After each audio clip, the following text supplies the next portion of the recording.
Oh, it looks like we made it. Good evening, everybody. And it truly is evening for well, I say that and then I think, like, oh no, if you're international, it could be morning, but for the most part, good evening. How is everybody? Yes, I am not in the NSN studio tonight. I am home. So you may hear barking dogs and chirping birds and all that goes with that. Hello, hello. We haven't done this for a while. And I thought, why not? Why not do it? No sale tonight. This is just, we're going to chat. I am going to answer some questions, highlight a few comments that have come in. Everybody loves that. We'll make some people famous. Hello, Julie. Hello, Dawn. I see you in there too. Dawn just finished up her sale over on the Niche Shopping Network. Hello, welcome in, welcome in. What I'm really hoping is that I see a whole bunch of my Florida peeps because you got power back on and you got an evening to sit and relax. I know it's been a rough month over on the southeast side of the country. Yeah, Peanut is actually, well, she just went to follow Noah because he has food.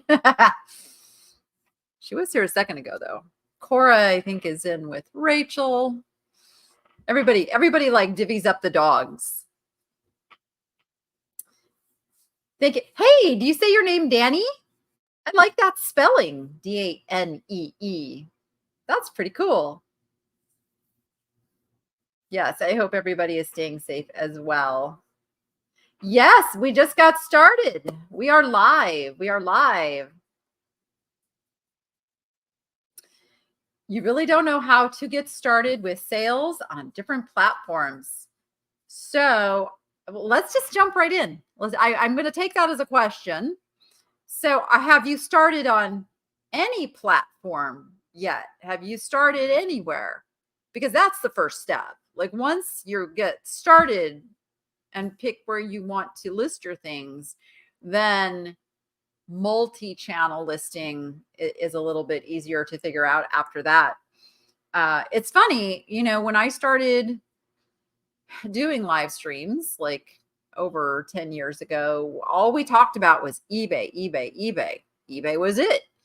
And now there are so many different places that you can list and sell things. And really it comes down to understanding who your customer is and being where your customers are, with whatever it is you want to sell. So Kimberly, ask a more specific question. Give me, and that really helps me help you, is if you have give me the piece you're stuck on. Hello. Welcome in, everybody. Mercari. So you're already on Mercari and you want to do on different. So what is it where are you stuck with knowing? Because I would definitely say Mercari is not the best place to be standalone. I would definitely want to be on eBay or Etsy or Poshmark, or depending on what kinds of things that you sell. Yeah, master one channel at a time. Exactly, the Thrifting Hour. Yes. You really need my advice and help. Shoot, that's what we're here for tonight. Shoot me some questions. Oh, what does my shirt say? My shirt says that. It's one of my favorite shirts. I had a spectacular morning. I got up so early. And to tell you how early I got up, Dawn is on the East Coast. I am on the West Coast. And she sent me a text this morning at 6 a.m. and I answered it. And she goes, "You're awake?" I was like, "Yes, I'm going estate sailing." I hit 4 estate sales today. And I feel like I was such a good girl. I was such a good girl. I didn't overdo it. I didn't overdo it. Poor Noah. When I do a video where I buy like 30 things, I've started to like feel bad about that. And I'm trying not to buy so many things at one time like that, because it's very hard to get all the comps and everything researched and into the videos. Okay, now I'm really confused. Is it Margaret? You need help, and then you said goodbye. I'm not sure how to respond to that. You guys, I am less than 400 subscribers away. Less than 400. It has been a long time coming. I would have already reached my 100,000. But over the last year and a half, there have been a few setbacks. I mean, one of them I brought on myself just because I messed up a video. I very poorly worded something when I was getting rid of the recaps as I had them. I had like 300 or 400 people unsubscribed, like boom, boom, boom, boom, boom. And that was like, I did that to myself. There's been other incidences where we're not going to rehash history, but some mass exodus of subscribers, hiccups, yes, but we're almost there. We're almost there. There's no turning back now. Sadly, YouTube has shrunk the size now of the little play buttons that they send out, so I missed out on the big play button. It's all good. Hello, welcome in. And you guys, like, ask me questions. I know there was some questions that came in over on Facebook. I'm going to try to find those real quick and see. Let me find those questions.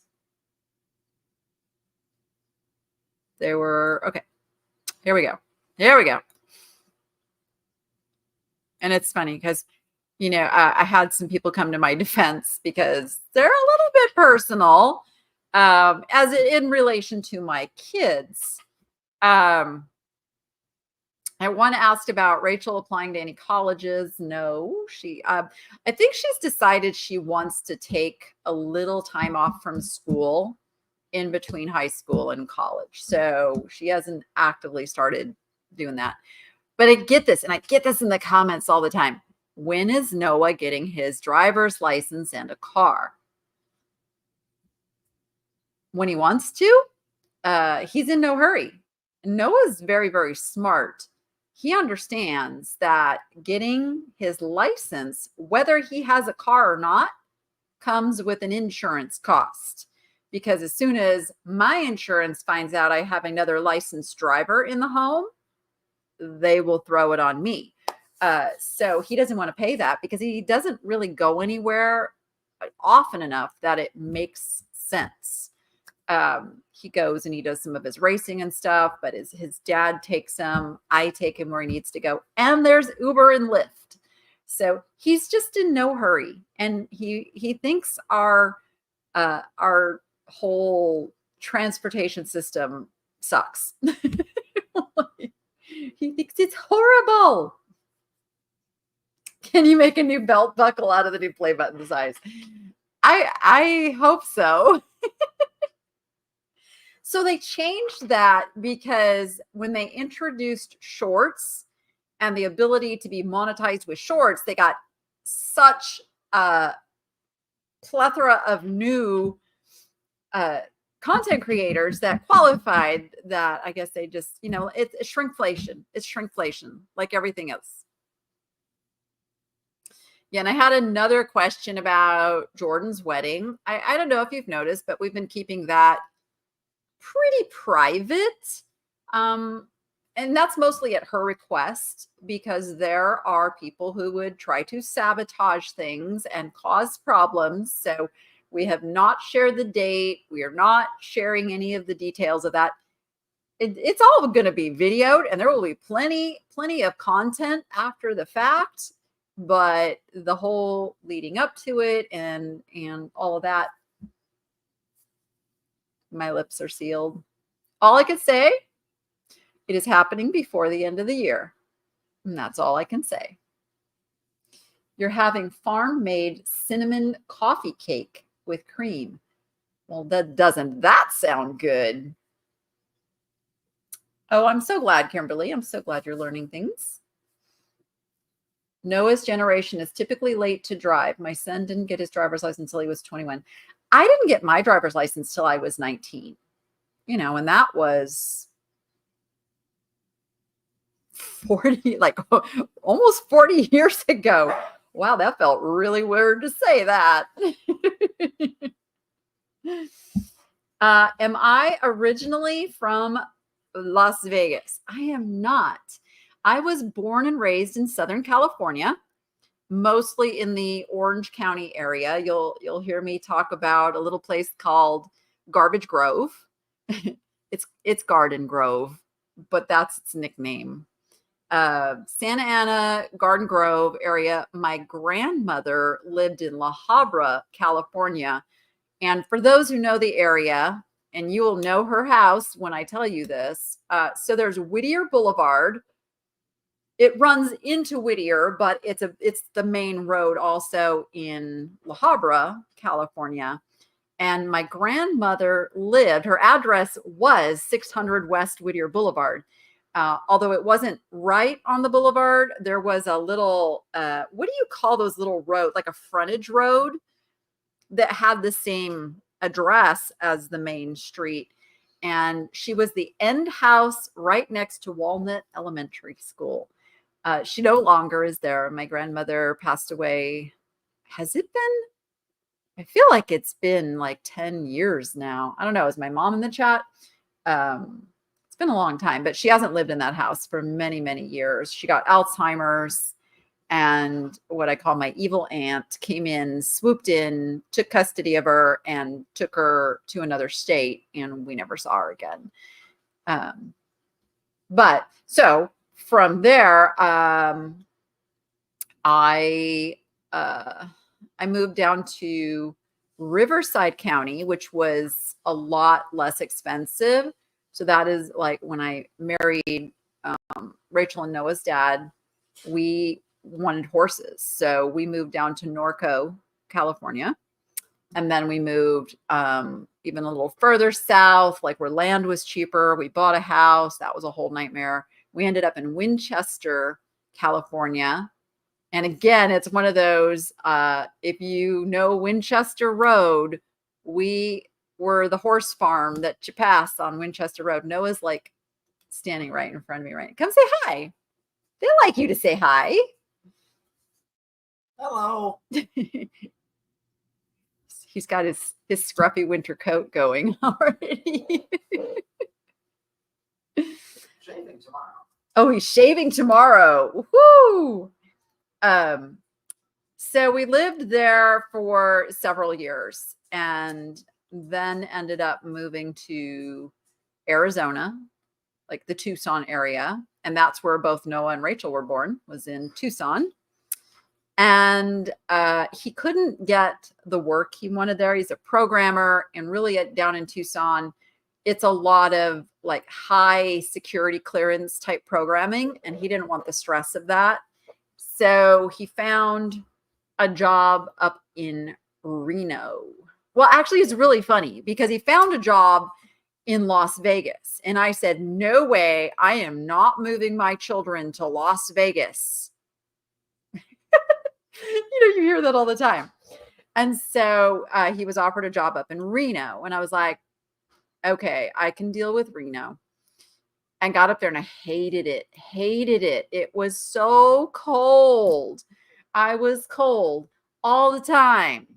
And so a year into Reno, he job hunted. Well, his company was actually getting bought out. So it wasn't like, we were moving just because I didn't like it. He had to find another job. And a company that he was applying for was in San Antonio, Texas. And I was like, no, you are not moving me to San Antonio, Texas. And I didn't want to be that far away from Jordan, who was still in California. I'm like, no, I'll never see Jordan if you move us to Texas. So he calls the company back and he says, my wife will not move to Texas. Sorry. And they go, well, we have a location in Las Vegas. And by this time I'm like, fine, just get me out of Reno. And that's how we ended up here in Las Vegas. And now I love it. I love it. I can't even imagine not living here. I mean, it's got everything. I have friends that come in. In fact, I'm waiting for a friend to land. I'm going to get a text any minute that she's landing and she's going to come spend a few days with me. Somebody you might know.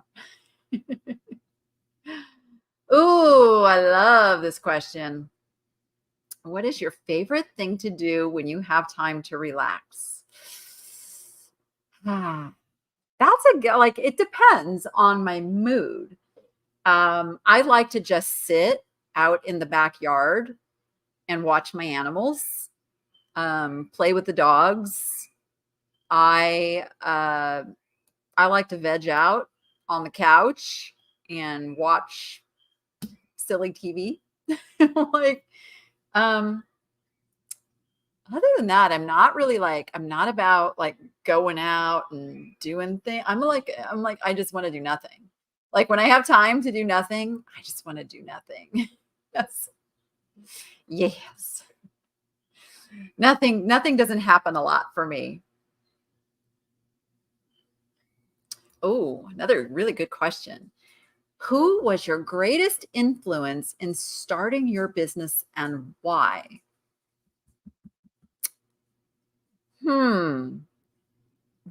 That's interesting because I have been a reseller as long as I can remember.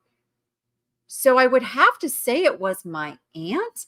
She wasn't a reseller, but she shared with me the love of thrifting and the ability to find really good things for a fraction of the money. That's kind of how thrifting got into my blood. I would spend 2 weeks of every summer up at Auntie Lynn and Uncle Bob's in Carpinteria, California.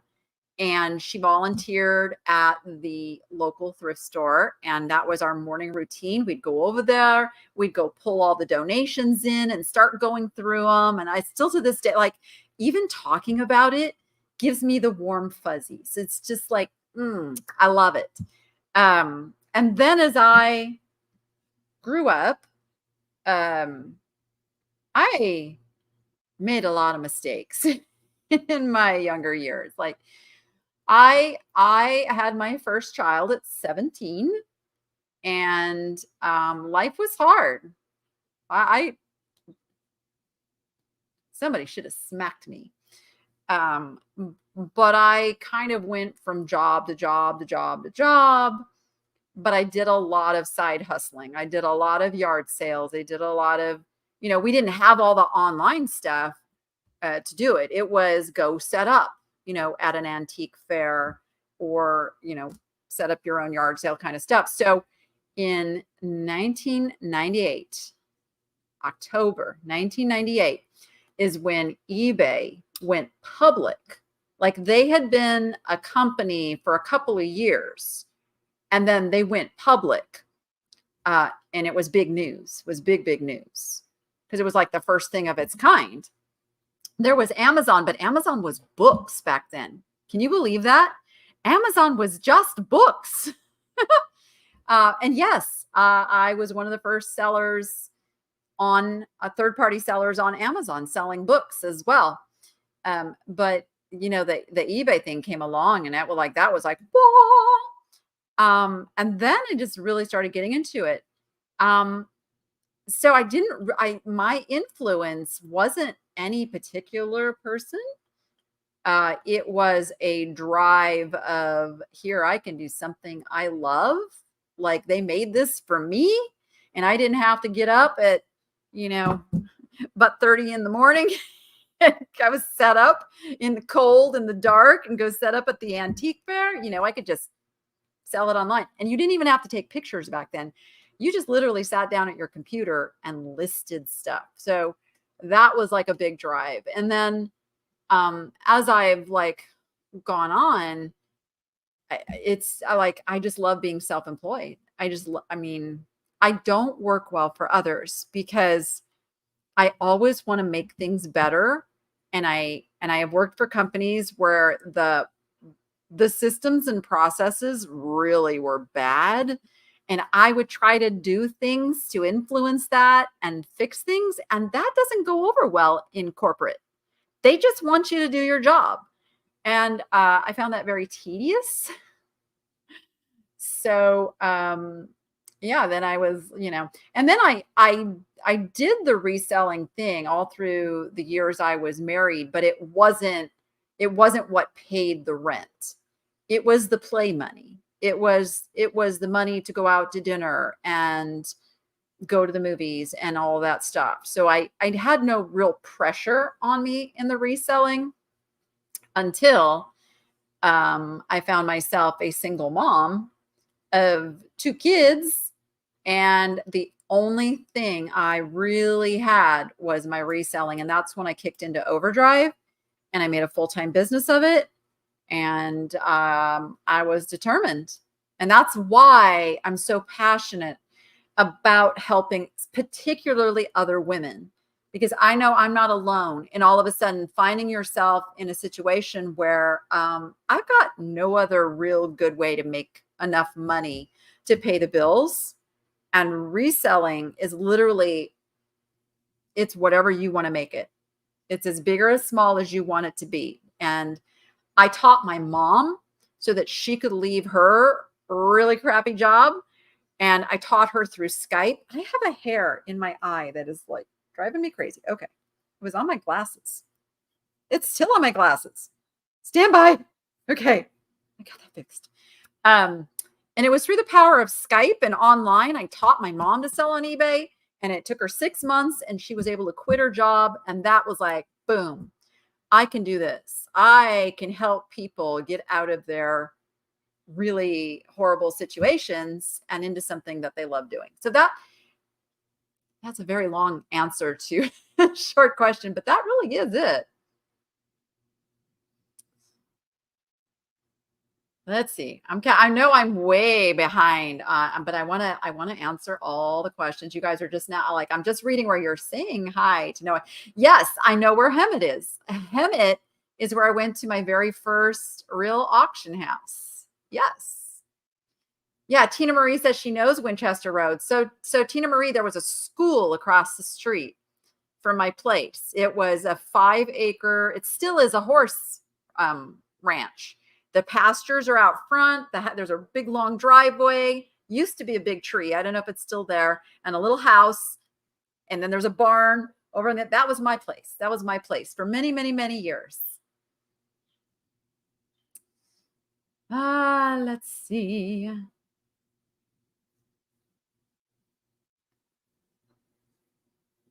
Melissa, I really hope I get there before my birthday. I hope I get there by Halloween. I'm on track to get there by Halloween. October is my month. October's my month. I love it. I love it. You think of me every time you see a turtle. Even today when I purchased a small hanging plant for public, it's called a string of turtles. Yes, I know it. I know the plant. Ooh, thank you, treasure hunting chicks. What is the best item you have found in the wild to resell? I have found so many amazing things. Probably my biggest score to date was when I was purchasing storage lockers. Now, I purchased storage lockers before Storage Wars was a thing. And so it was a lot different back then. You could get some major scores. I never lost money on a unit, never, ever. But this one particular unit, it was so clean, and there was all of this shelving. And I remember I wanted the shelving for my garage. Like, I was blinded to anything else in this unit except I wanted that shelving. I had come up with the price in my head based on the shelving that was there. So I said 400. I'm not going over 400. And that's kind of what you have to do at an auction. You have to set your max and not like get pulled into going over that. So we were at 350, 375, and I said 400. And then I was like almost ready to like walk away, and bam, I won it. I was like, okay, that's cool. I got my shelving. When we started getting into that unit, it ended up being that of a woman who worked for the space shuttle program from the beginning through, let's see, this was back in early 2000s. I got this unit.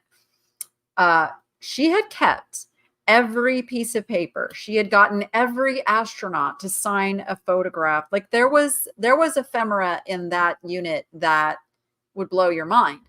And I had already made thousands of dollars off all of this stuff. And I was pretty sick of NASA stuff at this point.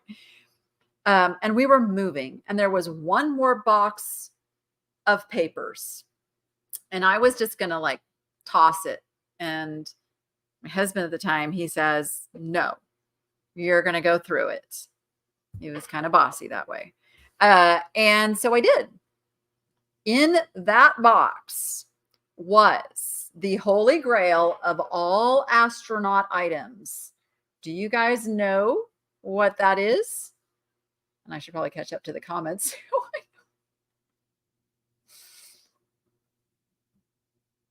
I'm going to see if you guys know. I'm wait for the lag. Okay, I'm going to have to come back up to that.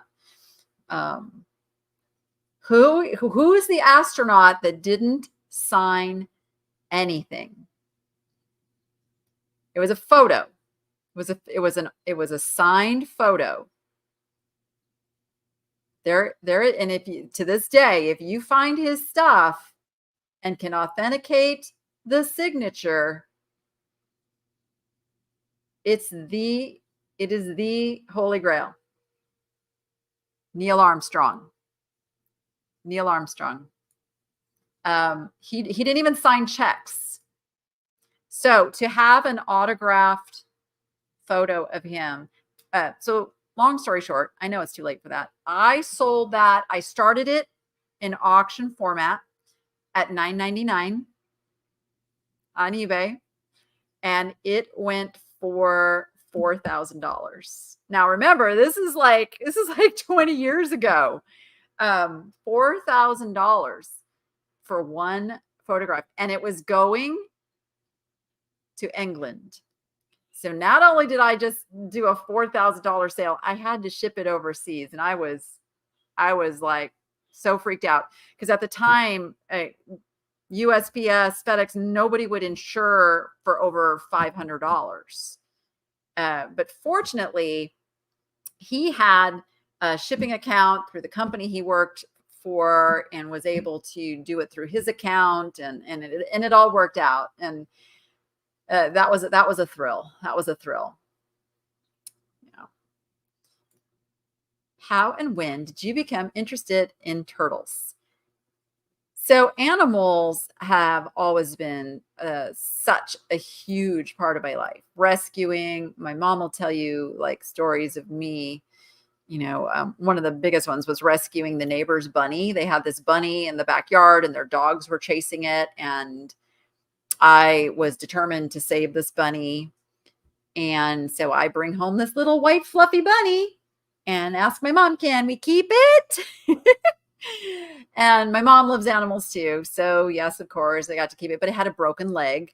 So right off the bat, that became a very expensive bunny. It had to go to the vet and get its leg set in a little splint. And that was Snowball. And so I've always had like a propensity for saving animals. So several years ago, we were at a friend's house and they were finding baby tortoises. You want one? All you have to do is feed it lettuce.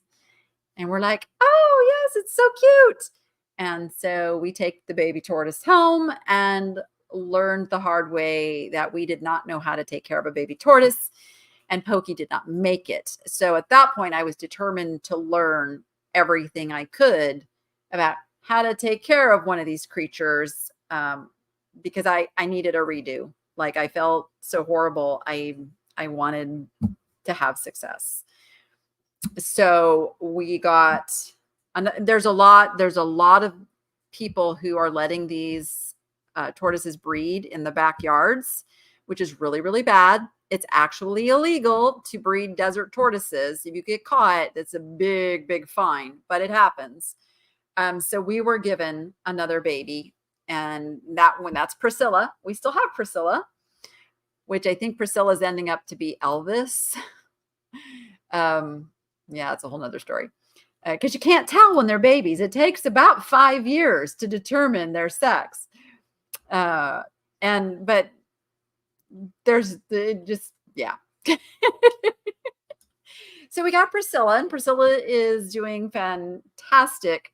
And then we had someone who, they said it was a sulcata and a desert tortoise that needed a home. And we met them in a parking lot, and we did the exchange, and they're saying, oh yeah, they eat watermelon and lettuce. And we're like, at this point now we know that, no, that's not what they eat. So we take them. That is Tiny and Bubbles, who we've also had about 5 years, both desert tortoises, not a sulcata. And and all of my tortoises are separated. Nobody commingles. Nobody can get to anybody. So there's no hanky-panky going on here. And that's really important. You must have them separate. And then my ex had a girlfriend whose dog attacked her tortoise, and he ended up with it. And then Rachel begged and begged and begged for us to be able to take Shelly, because his new wife was getting upset that the tortoise was digging holes. This is what tortoises do. So finally we ended up with Shelly. Actually came to us as Sheldon, turned into Shelly. And then I was brought a little Russian tortoise that was not supposed to live. That's Hope. A lot of people know the story of Hope. But Hope had been attacked by a dog and severely neglected. And you can see where this is going now. And then we, the guy who was helping me with the, Goody the turtle. So Goody was supposed to be a tortoise. But it was a dog rescue that took Goody in, and I'm like, he didn't even know, what it was. I said, please bring it to me. Please bring it to me. And so he brings me this, what's supposed to be a tortoise, in a tub covered by a towel. And I open the towel. I'm like, that's a turtle. Sorry, Peanut. I'm sorry. So we got into the mad dash, make a pond mode for this red-eared slider. And Goody still lives out here in a pond in the backyard with her 5 goldfish friends who were supposed to be food, but Goody didn't know Goody was a turtle because they had not had her in water even. And then that goes to my pond guy. He goes, oh, you have tortoises? And the next time he came, he brings me a baby tortoise. I'm like, here, I need somebody to take this. And so that is our latest one. Let's see how far behind I am now.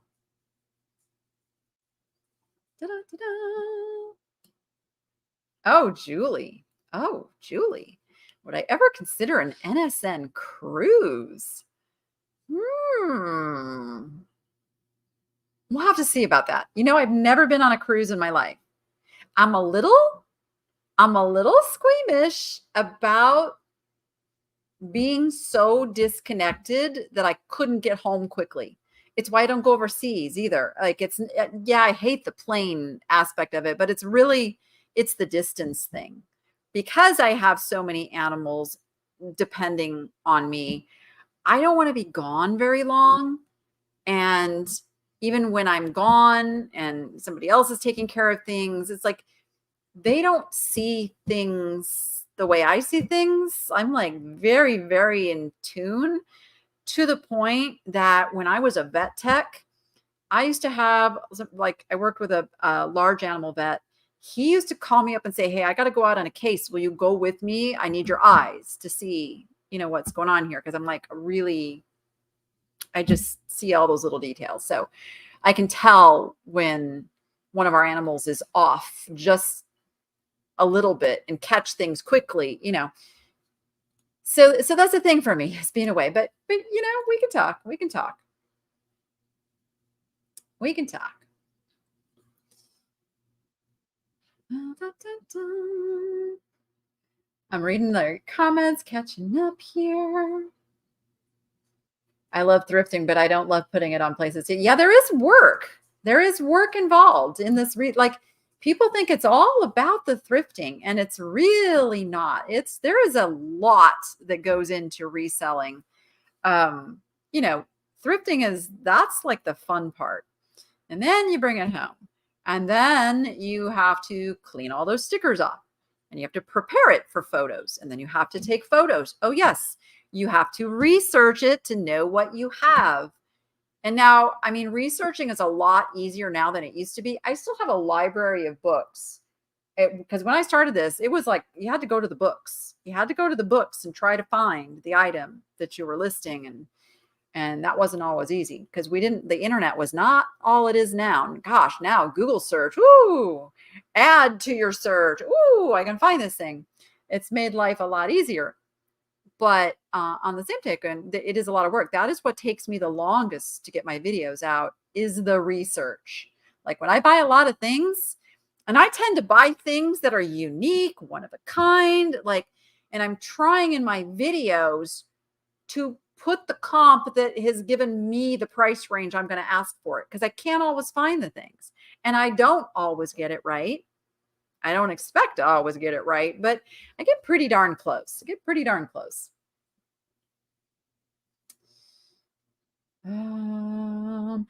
You've heard me mention a few times there's a place I send clothes to for them to, they don't sell them for me. So what they do is they take the pictures, they create the listings, and when it sells, they ship it.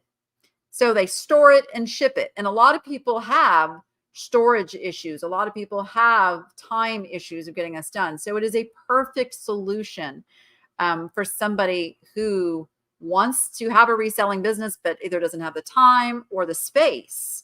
You can literally send it, and it's through my friend Casey Paris. And they don't really have, they have a website. It's the ECommerce Listers, but it's the full service. So there isn't really like a sign up like on the website. That's why I tell people, contact me. I'll put you in touch. I'll just send you, I'll get you the straight referral over to Casey, and he can get you all the information. It does cost money. Like, it's not free. There's a range depending, like everything from a coin or a piece of jewelry, I believe, is either $4 or $5 total. And you pay a portion of that up front and the rest of it when they ship it. And then, like, most clothing is in like the $5-6 range. And then they're like heavy coats and things like $7, I believe, is what it is. But oh my gosh, you literally couldn't hire somebody to do it for you for that. And a lot of people go, oh, I can't afford to do this. But if you're in a place where you can't grow your business because of time and or space, then you're stuck. This is a way to get unstuck. This is a way to get some things listed, get going, and then that starts paying for itself. And then you got money flowing in, pays for you to send in more things, and so on and so on. And it just gets the ball rolling. So if anybody's interested, just email me at thenichelady@gmail.com and I will give you a direct connection. Yeah. And Melissa said, thank you, Melissa, for saying that in the chat over there too. Okay. Buzz Lightyear. Okay. You're funny.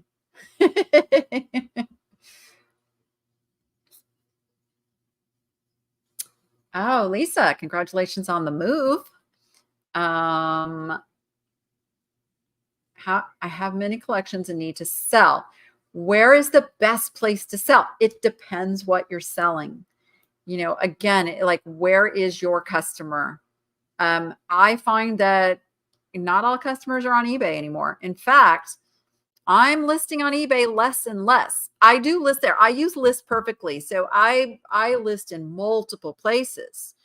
But if I had to pick just one, it would not be eBay, and hasn't been eBay for some time.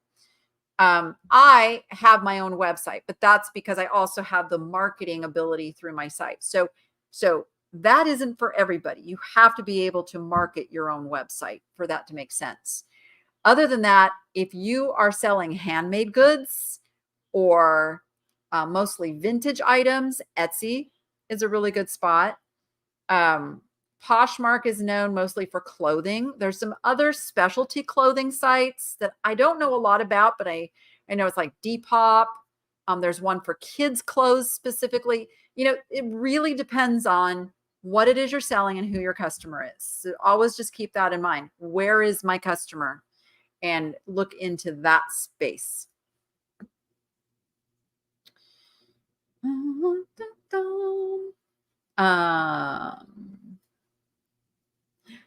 in Australia. What time is it in Australia? Is it like early morning in Australia? Oh, I almost forgot. You're right, Gail. My three-legged bulldozer. Goodness, how could I forget Eileen? She's actually featured in tomorrow's video a little bit. Yeah, so thank you. I can complete that story a little bit. Actually, Eileen came about because when we lost Pokey, the very first one, I found a Facebook group, you know, that was talking about tortoises. And her name is Terry, and she runs the Eclectory Tortoise and Reptile Sanctuary and Rescue. She started helping me and answering my questions. And I mean, this woman didn't know me from anybody, and she's answering very in-depth questions and never getting impatient with me. And we have developed a friendship over the years. And so when she posted the picture of Eileen, I was smitten. You know, you just know. Sometimes your heart just knows when it's the one.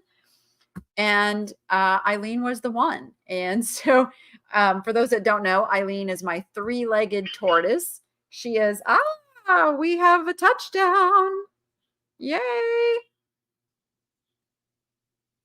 Eileen is a sulcata. Eileen is close to 100 pounds. Eileen goes where Eileen wants. Eileen has free roam of the backyard. In fact, we just had to put up a barrier to the patio because she had decided to come up on the patio and rearrange the furniture and such. So, but yes, how could I forget Eileen? I love Eileen. Kathleen, I do not. I closed the good stuff in January. Actually closed it December 31st, and we cleared out in January. Long story short, I don't want to open up any old wounds on this one. Let's just say it just didn't work out. It just didn't work out for a number of reasons. And because there was some really significant issues with plumbing and air conditioning and such, instead of fighting me on it to get it fixed, the landlord offered me to get out of the lease, and I took him up on it, and that's that.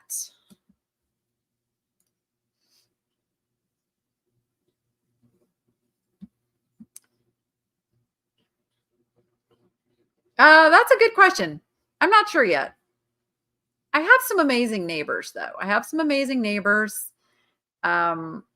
I have some people willing to actually, take the dogs for a little bit.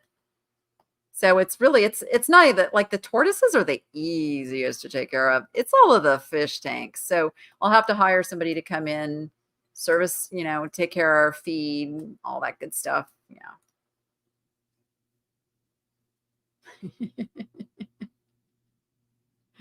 Can we talk? Carol, I want to go to the swap meet soon. I absolutely want to go soon. I need to go soon. Now that it's cooling off in the evenings, it's a high probability I will be there soon. I miss the swap meet. Oh, all the pictures are taken of the art. So it is going up hopefully over the weekend. Hopefully, I'm trying to get caught up on listings over the week. I have a lot of pictures of things I got to do. And I'm like, I'm editing and I'm like doing all this stuff. And because I knew I have a friend visiting. So I've been trying to get ahead on video so that we can go have some playtime, because I don't want to be sitting at my desk editing for hours while I have a friend here. So, but yeah, the art it's ready to go up. It's ready to go up. When will you do another critter cam? I need to very soon. I actually bought some little Wi-Fi cameras that I'm going to test out and see if I can get those working. And I was thinking about like strapping the GoPro to Eileen for a day too. That might be really funny. Watch her bulldoze through things.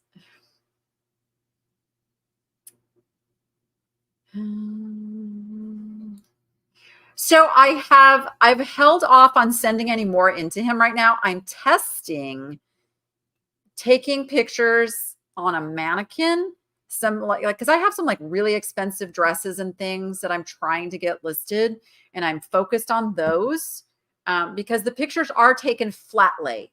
So they don't have the time to put everything on a mannequin and do that. I've been telling him like that could be an upgrade service. Like I would pay a little extra for that actually.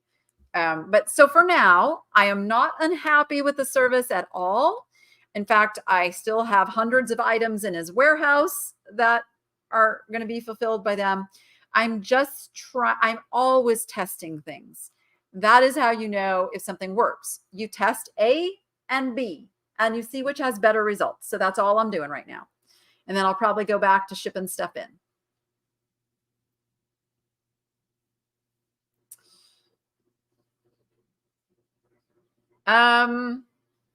Yeah, Marilyn, I'm not really going to get into that except to say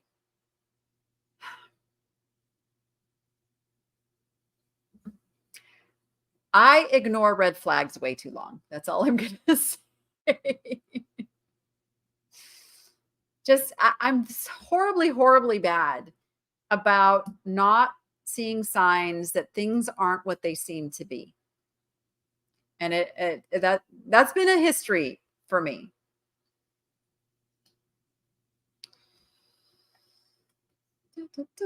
Oh, I'm caught up. I'm caught up. I went to 4 estates today. Nothing was like the estate from last week.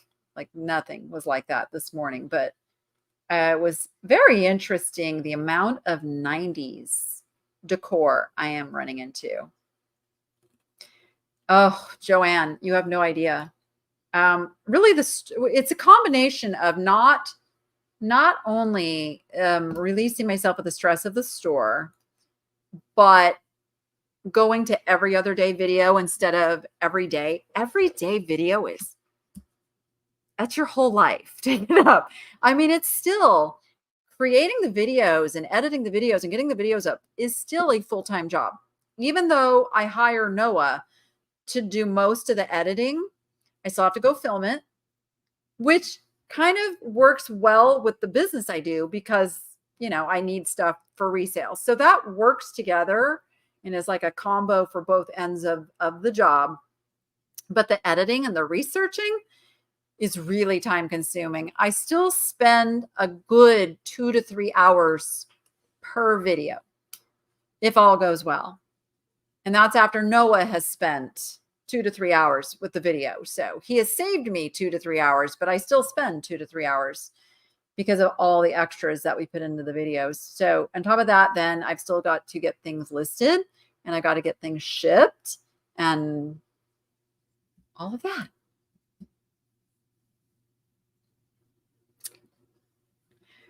I see your question, Julie. Do you have your wedding attire all picked out? I think so. I still have some, like, I have to figure out shoes.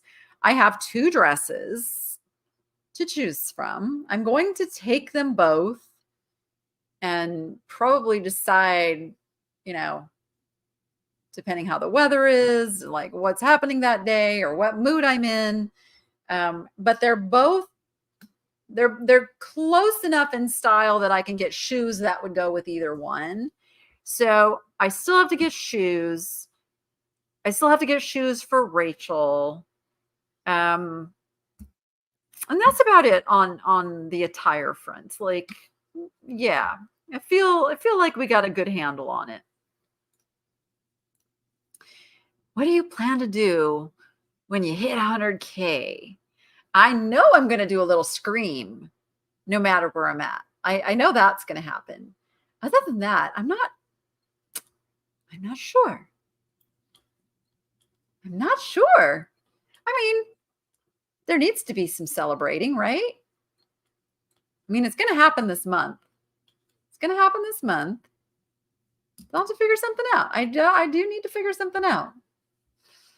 It's going to feel really good. I know that. It's been a long, hard road.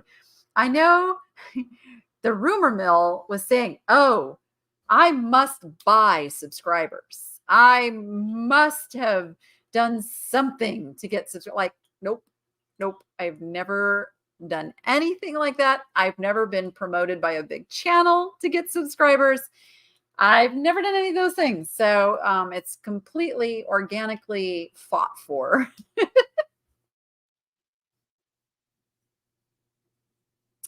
You are right, Gail. I always like that. I mean, even Dawn will say, I always am trying to see the good in people. I don't want to see the bad in people. Rosie's Closet, she got a full-time job and had to set her reselling kind of on the sidelines a little bit. So we are still very dear friends. Nothing bad happened for her not to be on NSN anymore. And she is welcome back to NSN when life presents that for her. We love Crystal.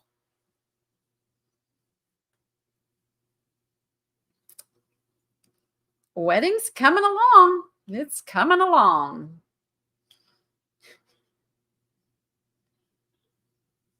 The one that I had altered, I like it. I don't love it.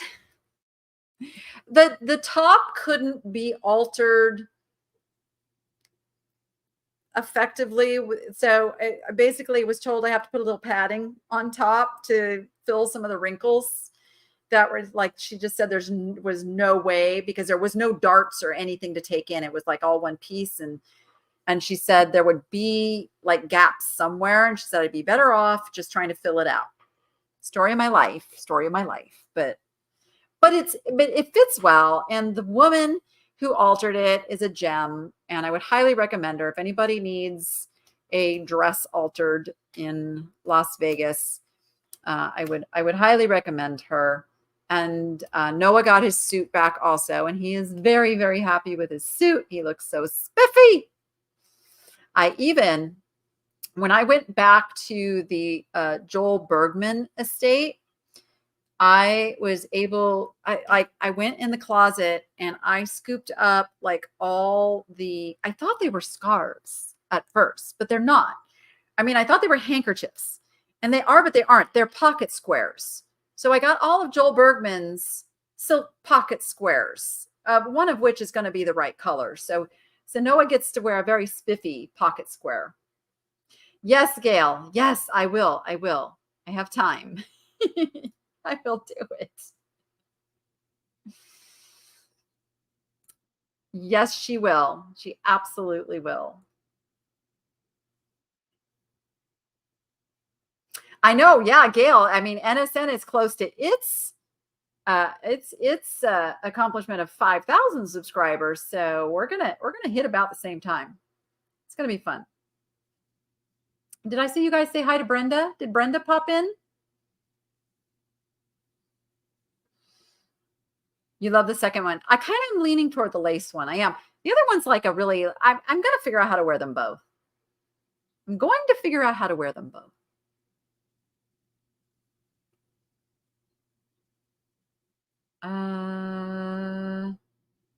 Did what end? Did it end with the rented house you moved out of? Did you ever get your money back? I moved out of that house over a year ago. I did not get my money back. No. And some things you just have to let go. But I'm very happy and stable now. I was telling someone that for the first time since my divorce, I am not moving after 1 year. Like it was year after year. I thought that we were set. I'm ready to sign the second year of a lease. And they say, no, we're selling the house. And then we had to move. And that happened 3 times. And then a couple of the houses were just houses from hell. So, but we're here to stay. This house is mine.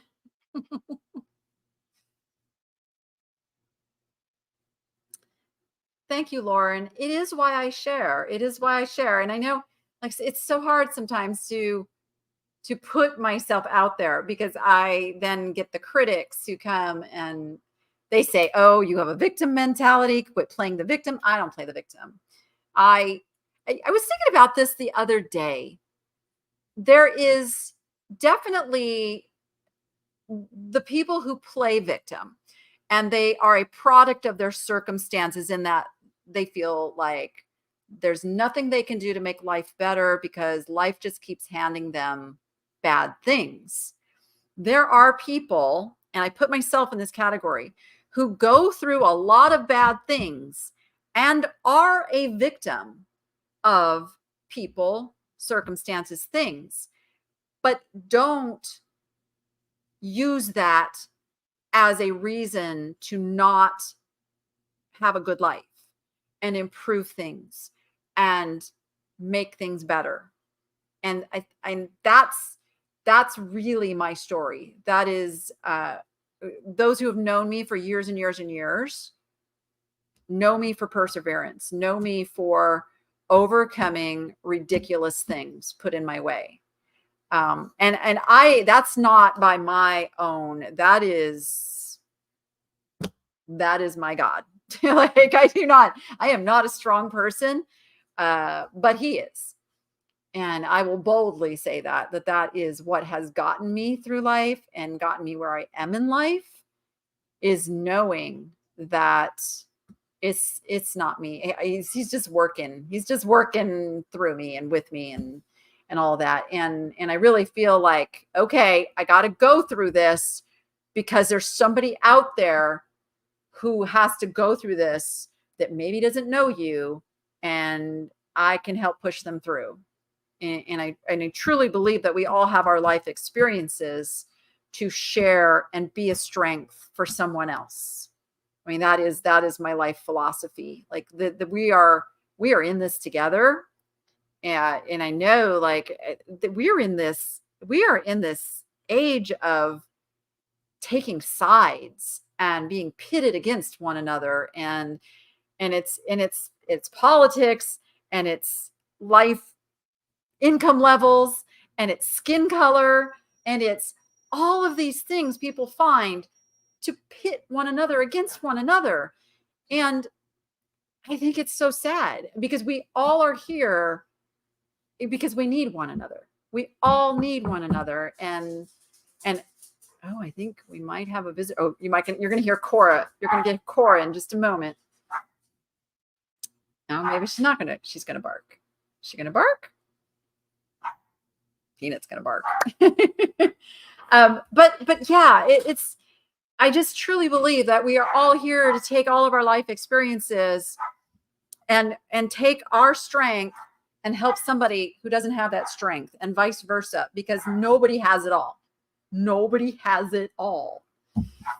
So we need each other.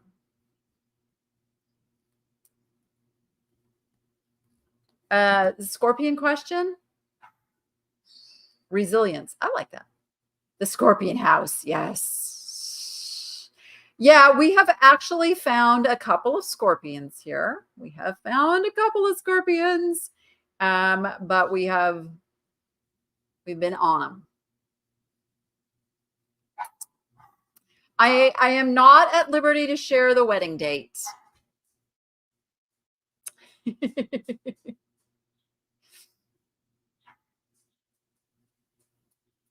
see.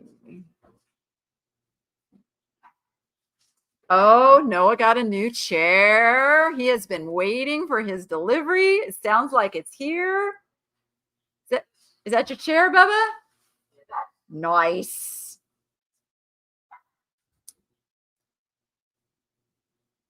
Are you still, I'm assuming you're saying, are you still friends with Tiffany? Yes. In fact, I just had lunch with her not too long ago. Yeah, Tiffany and I are very good friends. We went to the Goodwill function together recently. And like, we're friends. Like, we don't need to be in each other's video to be friends. And not that we wouldn't be, it's just that we are friends outside of YouTube. And she is a wonderful person who's had a really, really rough year herself. And so I'm just being a friend to her in that, and not even asking, hey, let's go film or thrift together. So that's why you don't see it. But yeah, Tiffany and I are good. Do you charge shipping or do free shipping? How would you sell paintings by Grandma Moses? So it's funny. The shipping, free shipping debate, when eBay first went to kind of pushing the free shipping thing, I was an early adopter of that because it was the thing to do. It was the way, number one, to compete with Amazon Prime, whose whole focus was free shipping. So it was like a big deal. It was everywhere. Free shipping, free shipping, free shipping. Free shipping is not free shipping. You guys know that, right? Free shipping simply means that the shipping is put into the purchase price. You need to charge more for the item other than what you would have charged if you were charging shipping. A lot of sellers actually don't understand that, and it causes them to lose money. I see it over and over in my Facebook group where I did free shipping, but I lost money after I bought the label.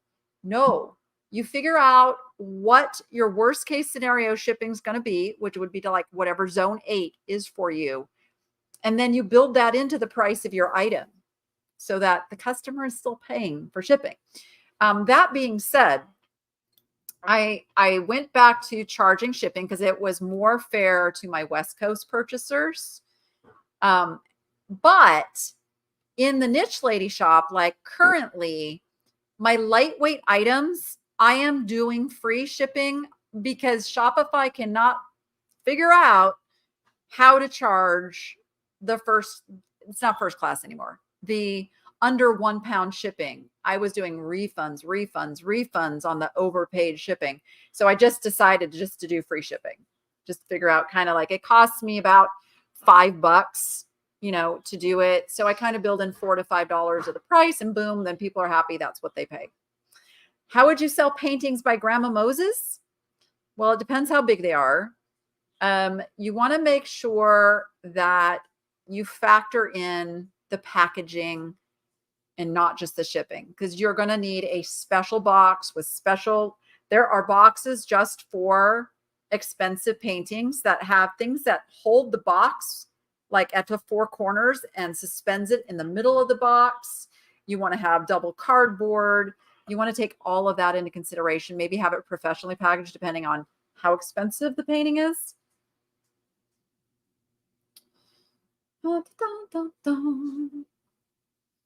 Let's see. I'm behind again.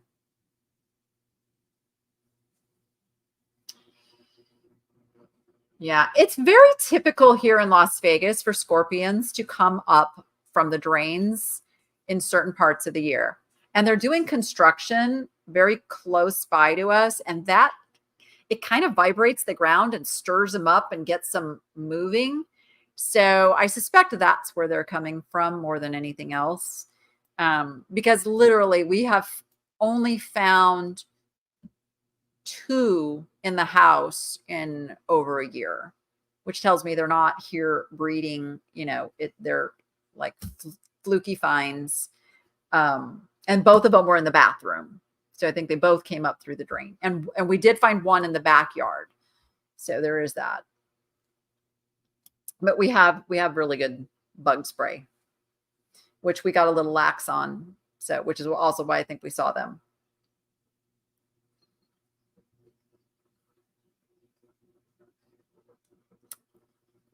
Thank you, treasure hunting chicks.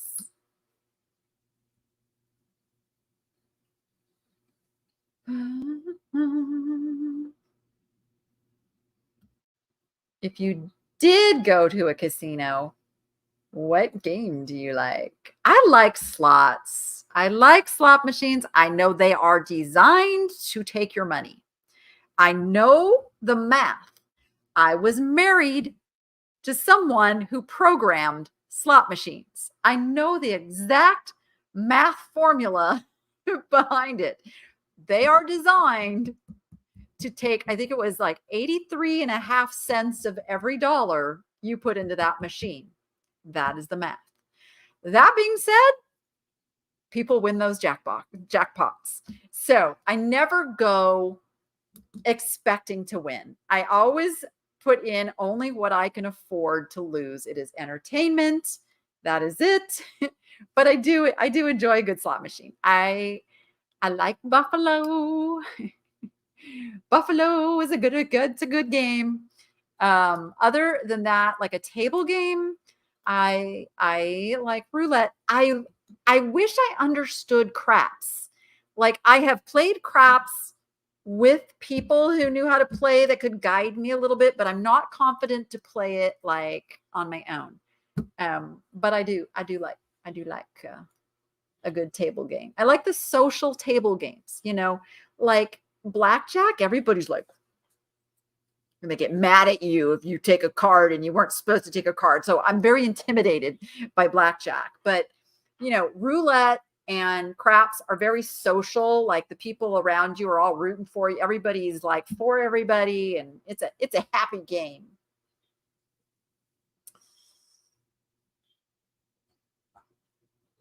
Scorpion house. The Scorpion, I miss the house itself. I miss the 6,000 square feet. I am not going to lie. I don't have nearly as much space, to have my things. But I don't miss all the problems of that house. And I definitely don't miss having a landlord. I do not miss that. I mean, I have a landlord over at the studio. But they are fantastic. Like they are wonderful. They're wonderful. And they've already had me sign a 2nd-year lease. So the studio remains. No moving there either. You need to visit Vegas. Okay, funny story. I was married on September 7th, many moons ago. So, and we got married in Vegas. And we went to the casino in our wedding attire. So I was in my wedding dress. He was in his tuxedo. And we went straight to the roulette table and we played 9-7. The second spin we hit and we walked away with a couple $1,000s. It was really sweet. Would I pick those numbers again? No, I would not.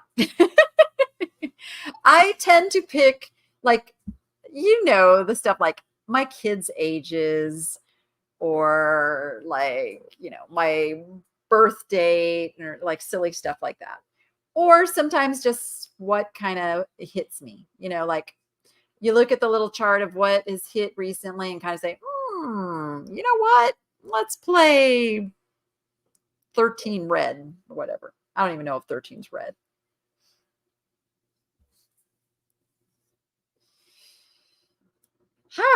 Do you craft it all? I never finish a craft.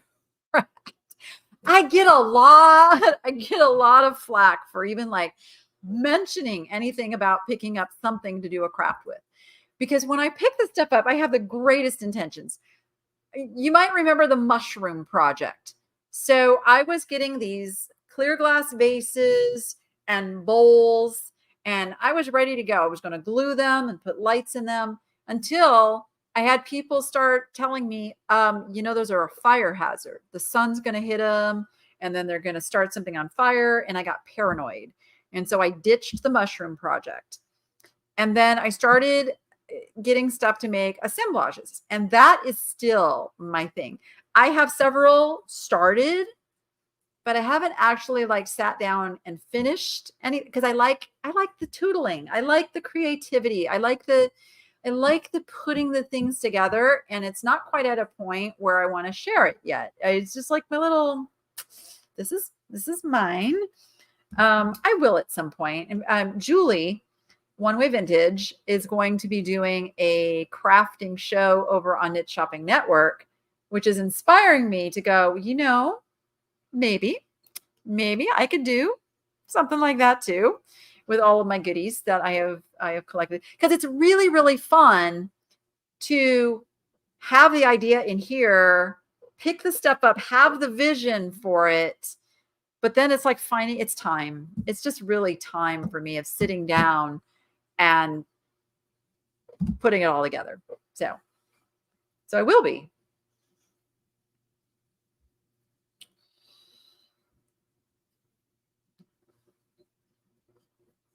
Very sanitarian to not finish. You mean Sagittarian to not finish? Is it Sagittarian or is it ADD?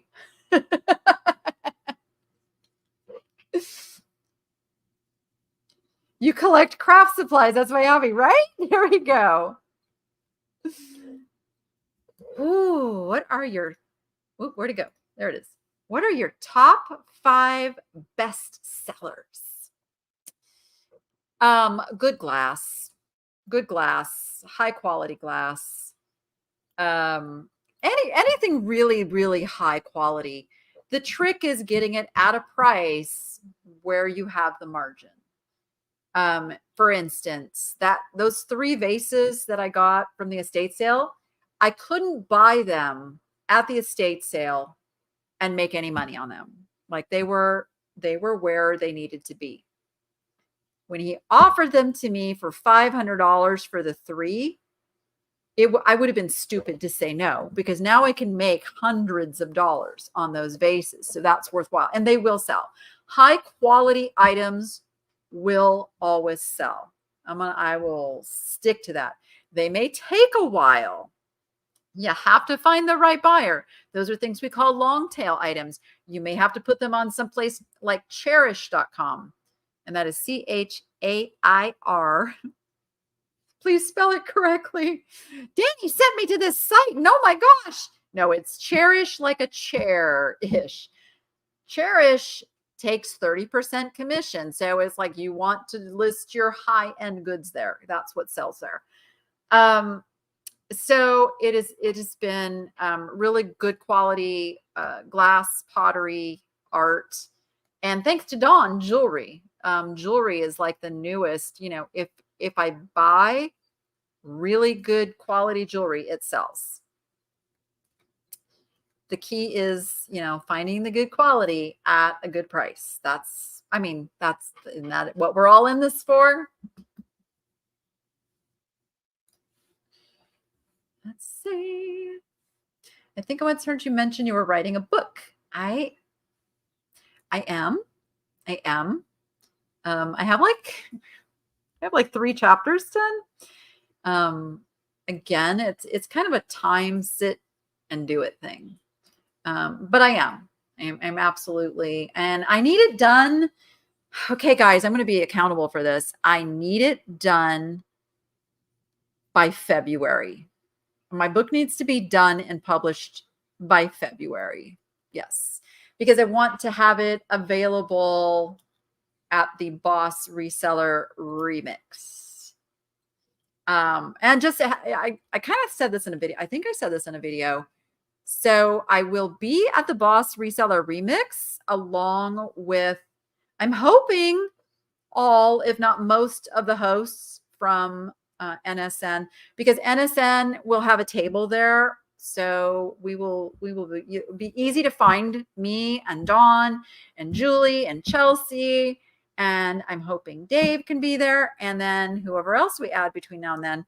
So we'll have a central location that you can come and say hi and talk to us. And I'm hoping to have a look then. Indeed. Yes, Dave is JDA. Yes. JDA Collectibles is Dave. He's very excited about glass. It's hard for me to list high quality, high priced items because I just want to look at it for a while, but it does sell. So many times, Jojo, I will put a high price on something. I won't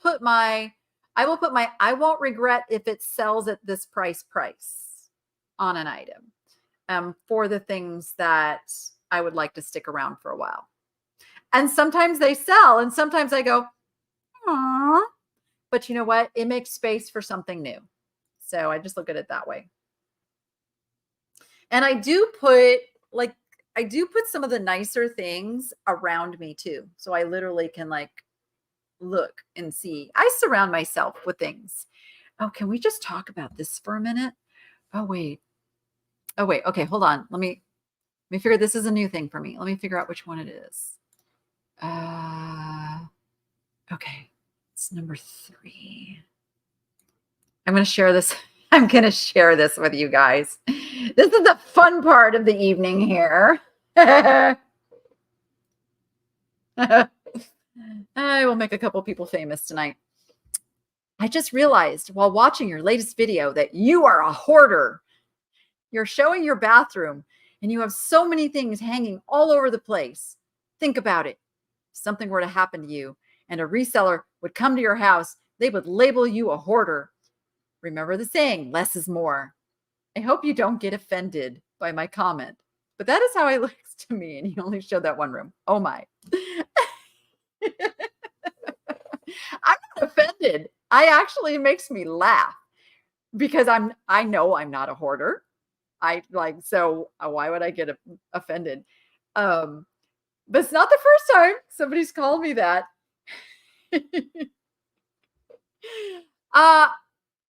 My grandmother was a hoarder. I am very familiar with what it looks like to be a hoarder. My grandmother had every closet, every drawer, every space filled with things and things that she probably shouldn't have had, rubber bands and bread ties and such.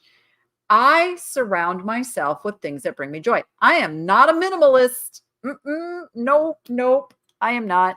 I like things. Even in my art, I like a whole bunch of color. I like vibrancy. I don't know if there's like a word for it, but I like stuff. It brings me joy. And I don't keep anything around that doesn't bring me joy.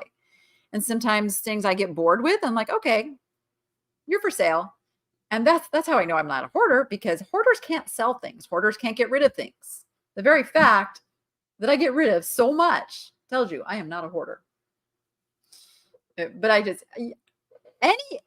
if anybody leaves a comment that starts with or has in it, I hope this doesn't offend. I hope this is allowed. Please don't be offended. If you have to give that disclaimer, don't leave the comment. Just don't do it.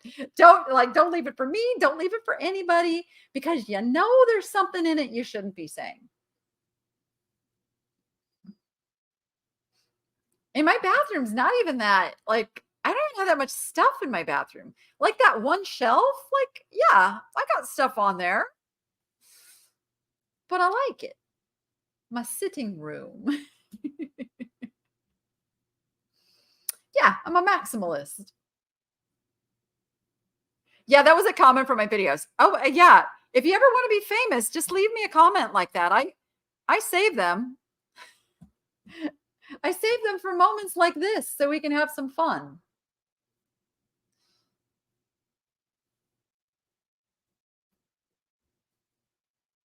Yeah. Hi, Tiger. I didn't see you in there.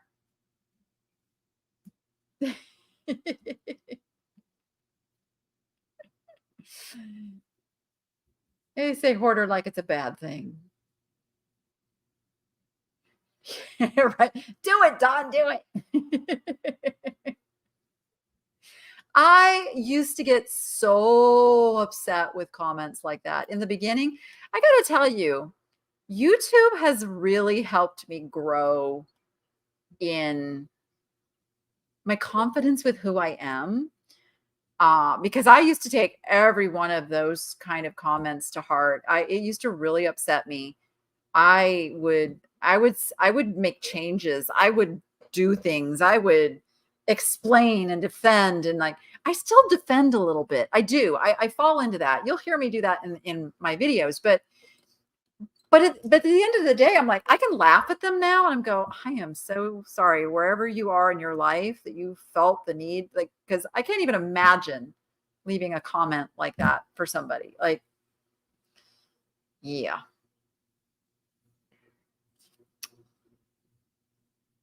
Yeah. I mean, there's a TV show about hoarders. Just watch that a little bit. Do you ask permission to film beforehand? And how do other shoppers react to your filming? It depends where I'm at. Like the Goodwills, I have blanket permission. I am a Goodwill ambassador here in Las Vegas. And so I don't have to ask. Most of the estate sale companies know me, welcome me. If I go to a new one, I will let them know what I do. And I just say, would you like some free promotion? I have yet to, well, I had that one lady like said no, but for the most part, people don't say no to that. They understand the value of free advertising. You know, the little thrift stores I go to, I love it. You know, when I went to Texas, they loved it.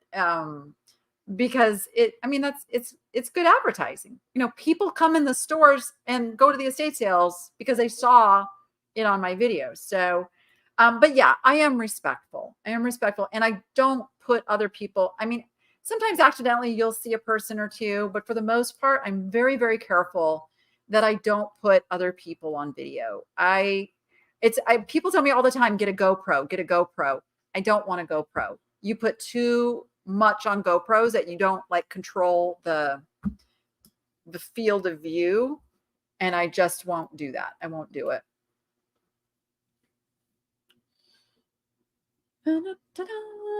It's easy for people to hide behind a keyboard. That is so true.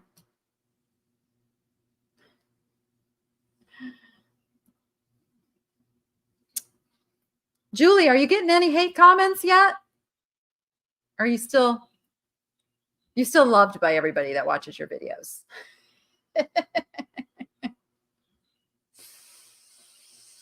Can you share what you've sold in your weekly videos? It's really hard, Vintage 64, because the YouTube algorithm doesn't like what sold videos. It just doesn't. And then if you have like a bad video, it chunks all your other videos. But if you want to see what I'm selling and the prices I'm getting, just look at my Shopify store. The solds stay up for a couple of weeks and you can literally see what I'm selling.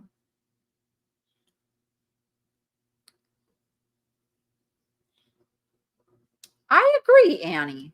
I agree. What harm does that do to anybody? Well, who does it hurt?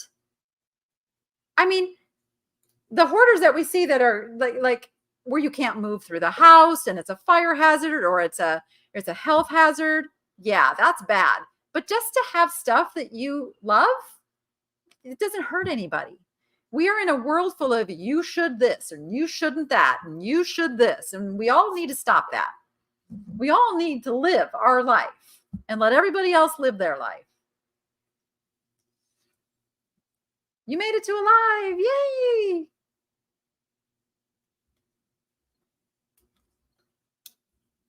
Yeah, there's a lot to the YouTube algorithm. I am working with a coach for YouTube, and so a lot of times you'll see like me making little changes and stuff, and it's because, you know, they said, okay, try this, and then let's look at the results, and everything is data and numbers and analysis and blah. It's like being in math class again. But this is how I make my living.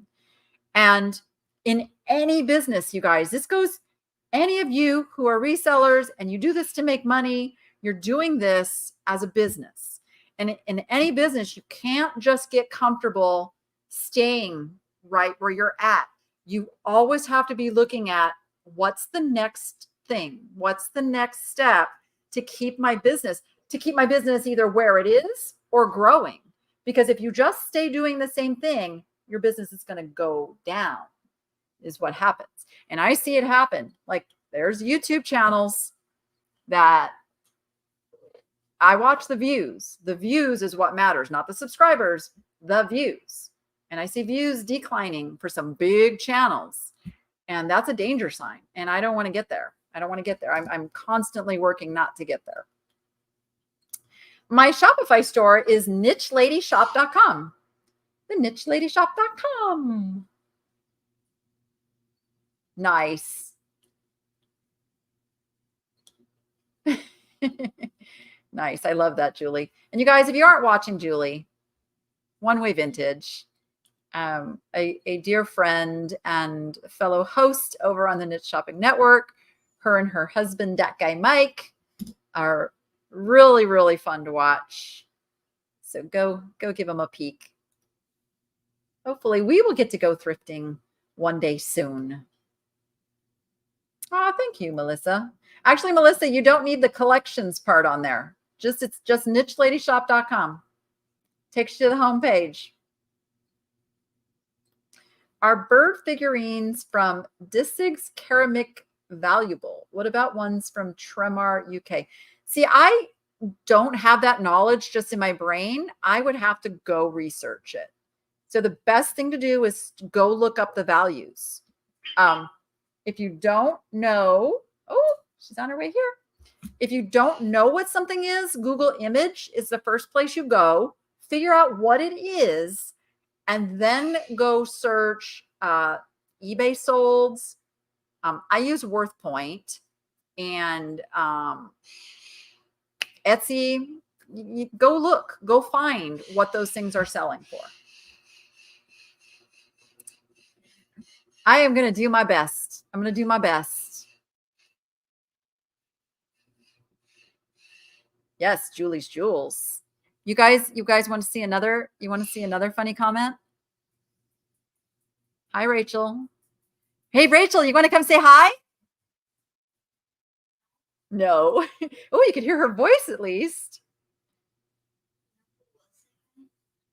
Oh, you're going to bring Peanut over to say hi?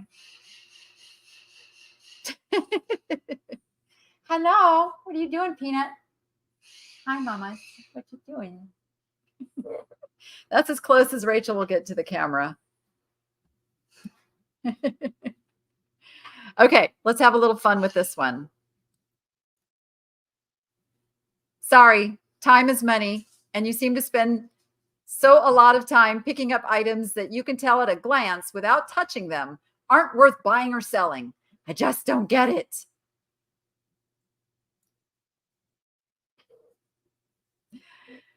I sell a little bit of everything. I, granted, do buy things I probably shouldn't buy, but here is my philosophy.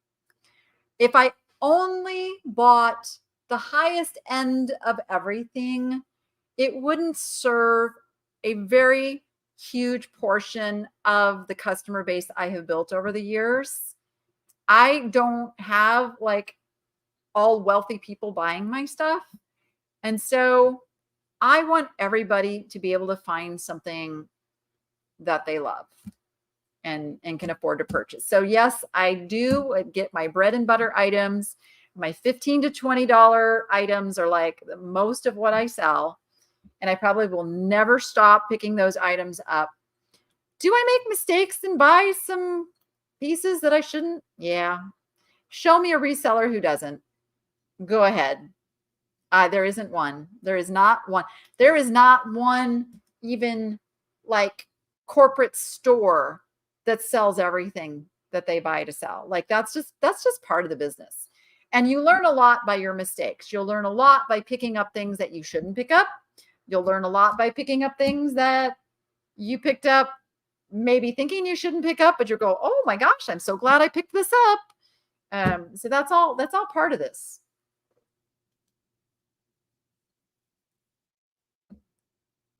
Misty, I love that. I love that. That's just, it isn't an act. It isn't like, I didn't even realize I did that until I started making videos, because I literally am filming how I shop. And it was pointed out to me that I do that. There's truly a little sense of remorse and guilt when I have to leave a cool item behind. I truly do. So I love that you guys are showing kindness to the things.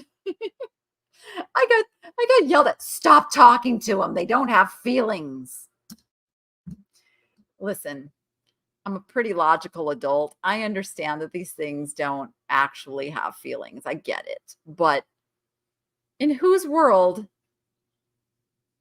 says it's not okay for me to act like they do? Come on. I'm very, very protective of all of my reseller viewers. This is one of the things that's been hard for me with the coaching, because I have always made my videos with the reseller watching in mind. And I know people are learning, and I know people are going on and having good reselling businesses because of learning from the things I teach. And I was told, 80% of the people watching your channel are not resellers. You have to stop making it for resellers. And that is really hard for me. And I don't think it'll ever happen. I'm gonna stick with my heart on that. And because that has always been like my premise in being blessed with success on YouTube and being a voice out there. I'm not going to take that lightly. I do research every single item. This is like, I sit here with my paper and my pen, and I am writing down every item, and I'm putting the names, and I'm figuring out what it is, and I'm spending hours on that research, and I'm putting accurate comps on the screen. I know for a fact there is multiple channels out there who are just throwing a number on the screen. They're literally like pulling a number out of the air and putting it on the screen, and it makes me angry. And I know they're doing it because I've sat there and researched the items and looked it up, and it's nowhere near close. And a lot of people rely on that information and then go, oh, okay, it's worth that much. And it's not. And I'm not going to call out who that is. I don't do that. It's very, very, very bad etiquette to call out another person in your industry, no matter what that industry is. You just don't do it. It's just in poor taste. I'll just say that. Yeah, so I am very, very, very, very protective of the information that I put out there. And that's why I don't hand over the research to anybody else. It's coming from me and my years of knowing how to price things. But yeah. So I'll be playing with things. Like, I'm trying to get like more entertaining and then have the information in there too. Like, it's all a journey. Thank you, guys. You buy jewelry now. Excellent. Well, that's because of Dawn. I didn't really know about jewelry until I started watching Dawn and getting mentored by Dawn. I'm so blessed to call Dawn my friend, and I can now like send her a picture of something like, I think I should get this. Should I get this? And she'll go, yeah. But it's from watching her videos.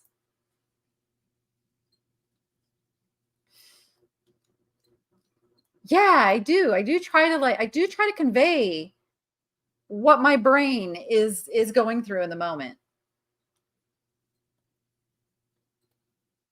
Thank you guys. I know people give their dogs voices up. What do you mean? Dogs don't have voices? What?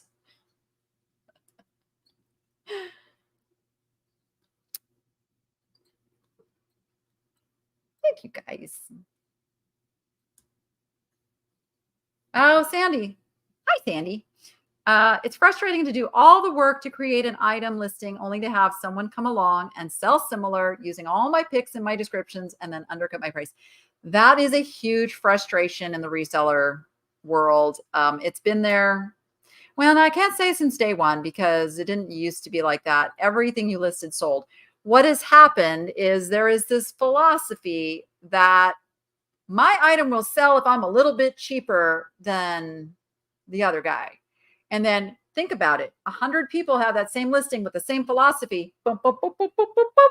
Where does that price go? It's not really that the item wouldn't have stayed up at that price. You know, let's take, oh gosh, what's a good example? Let's take, well, this is even happening in the Glassy Baby realm. Okay. Let's just take something like Glassy Baby because we're seeing a decline in the prices now. When everybody was listing their Glassy Babies at the high prices where they were selling, it's not that they weren't selling, they were selling. And then you get people go, oh, well, I want mine to sell faster. So I'm going to go lower and lower and lower and lower and lower and lower. They still sell for good money, but they're coming down. And eBay is a contributor to that as well. So Sandy, eBay literally sells, sell one like this and they copy a bunch of the stuff over and tell people here, sell it. And then they suggest a price, which is probably lower than your price. So I say, ignore that, ignore what somebody else is listing it for, and you stick to your price because and this doesn't work on everything, but on a lot of things, once those lower priced ones leave the market, yours is now the lowest price out there and it will sell. It just makes it a longer tail item, but good items don't need to be given away. Don't give them away. Also, if something's not selling, don't lower the price, raise the price. Not everybody wants the cheapest. Not everybody wants the cheapest. Some people want to trust the confidence of a seller who lists their things at a higher price. Keep that in mind.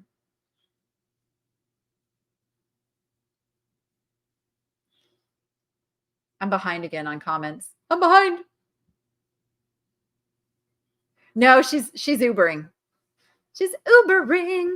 It didn't make sense. It would have been like an hour round trip and fighting the traffic. And it's so easy to catch an Uber at the airport and boom. Yes. Okay, let's see. Let's see what other funness I can share with you.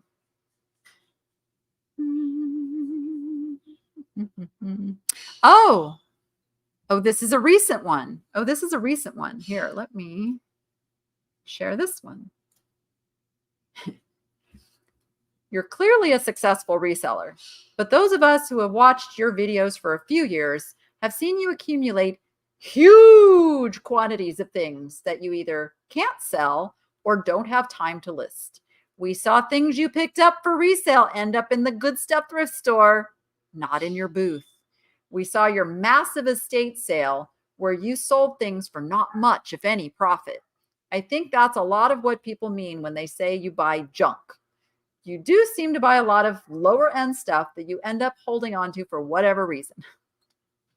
So the estate sale that was referred to was when I was moving out of the Scorpion house.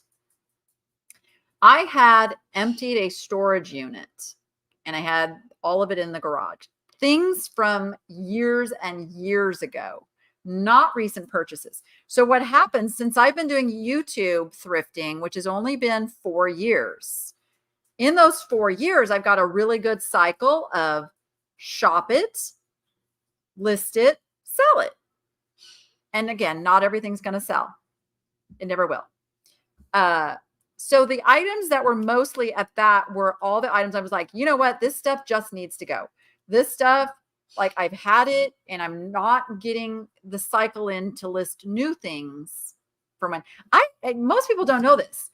I had a 24,000 square foot store back in 2017. And when that store closed, a lot of that stuff went into storage. And so, and yes, I had held on to that stuff thinking that I was going to open another store and I wanted to open another store. So I got the idea, instead of moving it all again or putting it all in storage, I was going to do that estate sale. And it was very successful. Little to any profit. We sold, you ready for it? $15,000 in a weekend. What are you pointing at? Oh, just pointing at one of our fish that came out. We sold $15,000 in 3 days. That was a shipping nightmare, let me tell you. So I would say I did pretty darn good on that. That was a success. I will call that a success on any day. So then when I had the good stuff, yeah, not everything went up into my personal space. Some of it did go down into the store, but that's okay because the revenue from the store was going back in to pay the bills from the store, which I was responsible for. Most people don't understand how much it costs to run a brick and mortar. And I know, I'll tell you, one of the mistakes I made is I was too generous with the portion that I gave to the nonprofits. See, it was a split. It was like a consignment setup. And those nonprofits got 40% of the sales. We were doing $13,000 to $15,000 a month in sales. The problem was the nonprofits got 40% of that. And there was still all the overhead to pay and employees and rent and utilities and insurance and so that was probably my fatal mistake. It was just, the split was just too big. It was just too big because I wanted the nonprofits to make a good amount of money for it. But yeah, that being said, do I still have things in storage? I do. And the problem is, again, I have a flow. I buy, I list, I sell. Fitting in things that weren't in a video it's a challenge. I'm actually starting to do it. You're going to see things in the shop that you don't see in a recent video. And that's because I'm slowly working like the better items that, and some stuff I'm just going to donate. Some stuff is just going. I've also held on to some stuff thinking I was going to get a booth. And now I'm like, no, that's not in the cards. I should not get a booth. But yeah, so I find that the comment, it's just funny. It's just funny. And honestly, guys, these comments like this every day, they come in every day. And I usually will clip them like this and then save them and then just delete it. I get flack for censoring.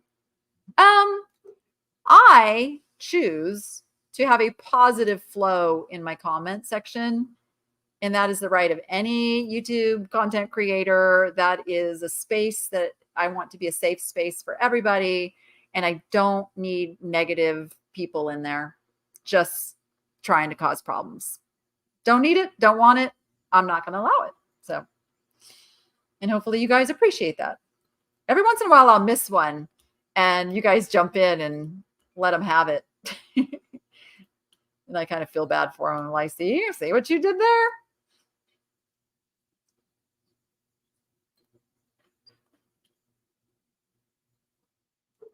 What about what are we talking about here?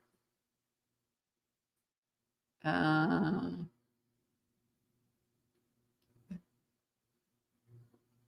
yeah, eBay. eBay is not the company that it used to be. I definitely have a love-hate relationship with eBay now.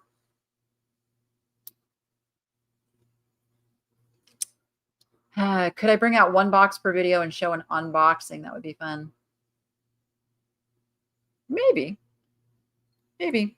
The thing is, and one of the reasons I had to cut the recaps off the end, it's a funny thing. If you indicate to people that the video is coming to an end, they leave early, and that affects the algorithm. That's why we say, like, the best thing you can do for the channels that you love is watch the video all the way through. YouTube loves that. And the more people that do that, the better the channel does. So if you put something at the end of your videos that people click off of, it hurts the whole channel. So it might be something that I could put into the Niche Nation side of things. I know people hate when I say that, but it is the safe space that I can put things like that doesn't affect the channel as a whole. Thank you, Dave. Would I ever do a video shopping in my storage?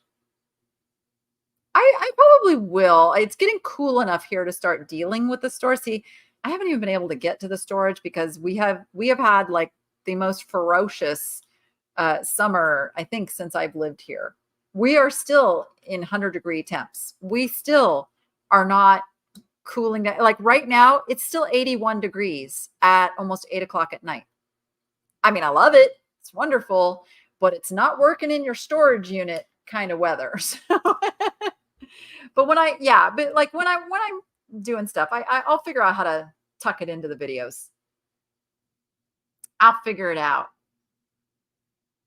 How do you know where to sell certain items? What platforms? Atheldra, that is something, again, is understanding who the demographic is that you want to sell to and figuring out where they shop. It used to be eBay, but it's no longer, like, people don't trust eBay as much as they used to. I'm finding less and less of the higher end things on eBay because just sellers don't trust and buyers don't trust. I'm seeing more trust in that stuff going to Etsy. Poshmark's doing some things right now with their fees and their shipping. We're going to see how that plays out. They're transferring some of the fees onto buyers. And I don't know how that's going to go. That could be weird. So we're going to have to play that one out. But that's mostly a clothing site. And then you have like a site like Cherish. Cherish is a site that is geared towards interior decorators buying things for clients. So it's people spending other people's money and people who have money's money. So your higher end things do really well on Cherish, but you do have to give them 30%. So really just figure out who that customer is that you're going for. That is the whole basis behind niche, by the way, in my definition and why I'm the niche lady. It isn't about the product. It is about the customer. And it doesn't look like I have a niche when I am shopping in it, but I absolutely know who my customers are and I am shopping for them. So yeah, same in Phoenix, right? Barely a couple days below 100 since May. Yep, Phoenix is going through the same thing. Yep. Next weekend supposed to drop to the 70s. Woo! That's gonna make my tortoises go sleepy. I'm not ready. I have to say goodnight to them for like 4 months.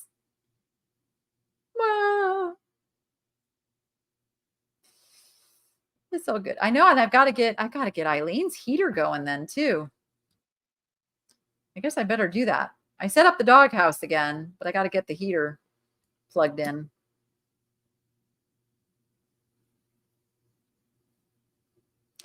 Yeah, thank you for that. Like, that really is my philosophy, is I don't get mad. I don't get offended. I get sad. I get really sad that there are people that are so unhappy that they have to project it onto other people. I know I take good care of my tortoises, so say all you want. I have had people call animal control on me, and animal control says you take really good care of your animals. So I'm not worried about that anymore. but it does make me sad when people feel the need to, and I do pray for them. I absolutely do. The Niche Nation is the membership for this channel. So there's a little join button and there's a couple different levels. The first level is kind of like, that's for everybody. It's a supportive level. You get early access to videos and that kind of thing. The middle level and the top level are for resellers. Those are where I mainly do reselling. I'll go live from the shipping room. I'll do stuff that really resellers would be interested in on that middle and top level. Yes, and if anybody's not subscribed, please hit that button, because there's enough people here. Like, we could be there. We could do it right now. We could be at 100,000.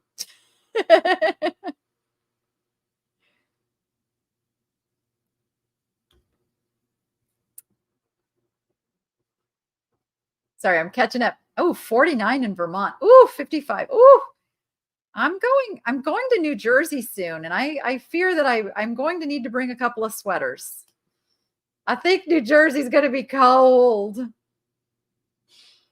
I bought the coolest London fog jacket today, specifically thinking I'm going to need it in New Jersey. Everything at this lady's estate sale was under $5 in the clothing. Like, most clothing was $1 to $5. So I got this beautiful London fog long jacket for $5. It was crazy. Ooh, I'm glad you asked that one, Judy. I've forgotten about Whatnot. Whatnot can be really good for a lot of sellers. It can be fantastic. There are sellers killing it on Whatnot. The problem I have with Whatnot is that it is the place to sell things cheap for the most part. Unless you're an influencer with hundreds of thousands of people that you can bring over. And then even then, you'll have the first phase will be like really good and you'll get really good prices. And then that, starts going down. My issue with Whatnot is that I had a little scuffle over on Whatnot with another seller who continued to badmouth me over there. And to the point, it got people calling the city on me and reporting me for not having an auctioneer's license, which there are hundreds of people in Las Vegas selling on Whatnot, and nobody has an auctioneer license, I assure you. But I kind of got singled out on that. And Whatnot's stance was, too bad, so sad. I'm like, really? You guys don't have a legal department that you can have a little discussion and say, these people are not auctioneers, they're hosts. We are the platform. We have the licensing, and they're hosting. Like, we're not handling the money. We're not taking the money. When you buy something on Whatnot, Whatnot is taking the money. Whatnot later pays us in bulk. So we're not, it's crazy. It's crazy. But again, things have to be challenged in a court of law and blah, blah, blah. And that's really on Whatnot to do. But other than that, I don't talk people out of doing Whatnot because it can be a good place for you. If you can get stuff really cheap and sell it, you can't go broke making a profit, right? You can turn stuff. But that's my thoughts on Whatnot. Jersey's 42 already? Oh, Lord have mercy. Oh, it's going to be cold. Oh, my goodness. Oh, see, Dawn, the things I'll do for you.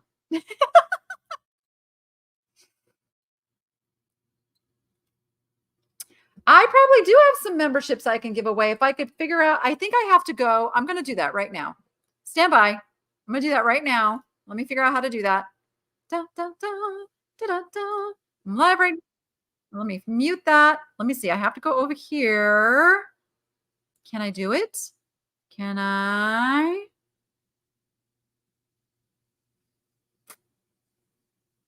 No. Can I? Members gifting. Aha. I'm giving away 10. Oh, wait.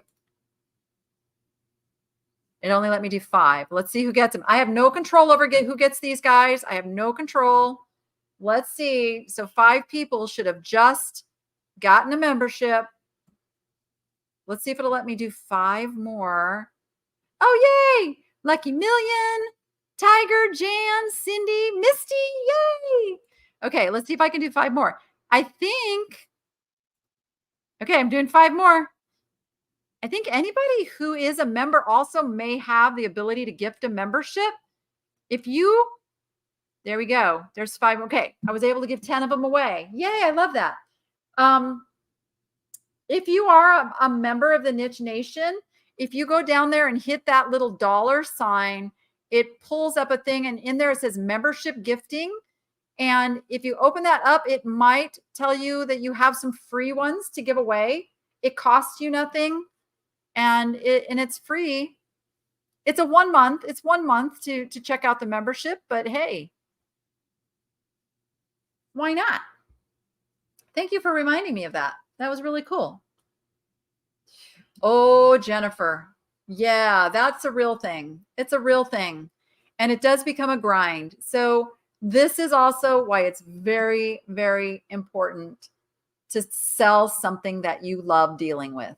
If you are selling things that are mundane, boring, don't spark a little joy in you. Oh, thank you, JDA. Yeah, you're going to get burnt out. So try to find the things that keep you pumped up.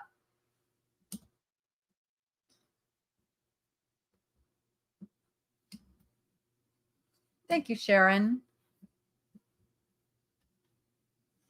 We've got about 3 minutes left. If anybody wants to throw any last minute questions out there.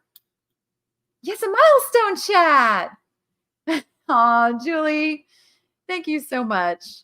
Have we really had the Niche Nation for 25 months? Wowza. Didn't even realize that. Again, you guys, Julie and Mike, amazing people. I love hanging out with them. They used to have a booth at the Good Stuff thrift store. So I got to see them a lot more often than I get to now. And hope to make my way to their neck of the woods soon. Oh, you guys, thank you so much. Thank you, Tracy. Thank you, JDA. You guys are the best. Appreciate you. Ah, see, Jennifer, that's it. That's it right there. That's what you can like make a decision to do. Rethink it. I don't know how long you've been selling, but you've been selling long enough to get burnt out. So you know the things you enjoy dealing with and you know the things you don't. So fine tune it and go search for more of those things that bring you joy. Because if they bring you joy, they probably bring somebody else joy. Absolutely. What testing tools do you use on jewelry? So I have, it's not here, it's at the studio. I have one of the kits that I got off of Amazon that has the little chemicals in it that you can test for gold and silver. And then I have a Presidium 2 gem tester that tells me if it's jade, if it's amethyst, if it's diamond, and all that good stuff. Those 2 things. If you're going to do a lot of jewelry, those come in really handy because then you can tell people that it is tested. Because a lot of stuff is marked as something that it isn't. A lot of stuff is glass instead of being a rhinestone or like a stone. So those come in really, really handy with jewelry. Oh, you guys are so sweet. Thank you so much. Do more modeling of clothes. You always look good in clothes. It's so funny. Like I'm so squeamish about modeling the clothes. I really am. I do it for the views, you guys. I do it for the views.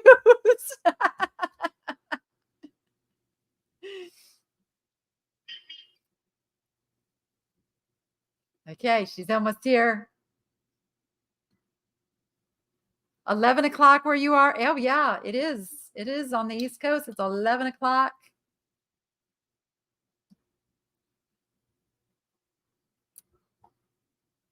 I will do that. I am committed to doing this more often again. I miss doing my lives. I used to do lives every week. Well, I can't commit to every week. I do commit to doing them more often. And I know it gives me memberships to give away. And then I know it gives my members. Gail, do you have any members to any giftable memberships? Because I think other people can gift them for free. You get so many per month. I thought that worked that way.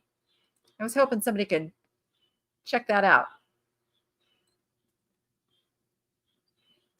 Can you guys believe we're just a couple months away from Christmas? There, I said it. Only a couple months. Oh my gosh. I can't even. Oh, Sharon. How do you get the courage to talk on video? Being new to reselling, I am nervous. I will tell you, a lot of that nervousness comes from worrying about what people are thinking about you. So that's the first thing to work on, is being confident in yourself and being okay with messing up, being okay with something going completely wrong. And it's okay. It doesn't make you stupid. It doesn't make you anything other than a human being. So that's a lot of it. That's a lot of it. And then practice. You just get on and you just start doing it. And you will find that most of the people that come on are lovely, wonderful people who are not going to be hurtful to you. The difference between the middle membership and the high one is like literally a coaching call once a month.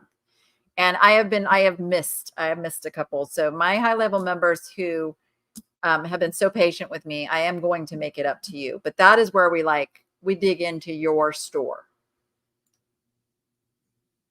I know I said it. Sorry. I said it out loud. 2 years and 4 months and 11 days. Thank you, Melissa. Wow. Just picture your best friends at the other end, not strangers. Yes, I love that, Tiger. Thank you for giving her that advice. Yeah. All right, guys, my friend is almost here. You will know who it is if you tune in to the Niche Shopping Network tomorrow at 4 p.m. Pacific time. I think I just gave it away. Who's coming to visit me? Yes, it's Chelsea. She's making her annual October visit to Las Vegas, and she's staying with me. Yay. So she's on her way here. Is my mom going to play some more ragtime? If we find another piano together, she absolutely will. Absolutely will. How are the saltwater aquariums? Oh, we had a little tragedy yesterday morning.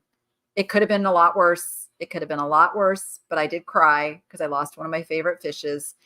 My aquarium guy forgot to turn the pump back on after he serviced the tank on Wednesday. And that's really bad news. They lose oxygen in the water. And I woke up yesterday morning finding like my fish up at the top going, like, that's nothing you want to see ever. And that's when I realized the pump was off. I was throwing air stones in there to oxygenate the water, doing a little, fishy CPR.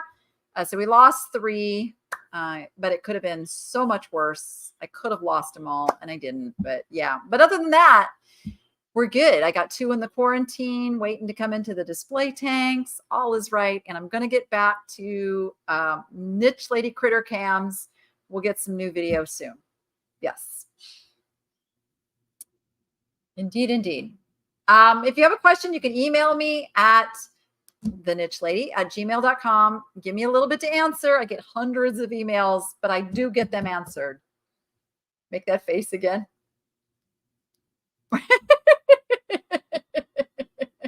The new lionfish is great. I gave him a piece of food tonight that was a little too big, and I was a little nervous, but man, he managed it. He sat there with this big old chunk of food hanging out of his mouth. I overestimated him a little bit, but no, he's great. I can't wait to move him into the big tank. It'd be so fun. All right, everybody. Thank you so much for hanging out with me. I will be celebrating soon. I know it's going to happen this month unless something like really major happens. I don't foresee that, but knock on wood, that doesn't happen. But with that, everybody, you go be profitable and make it fun. We'll see you on the next one.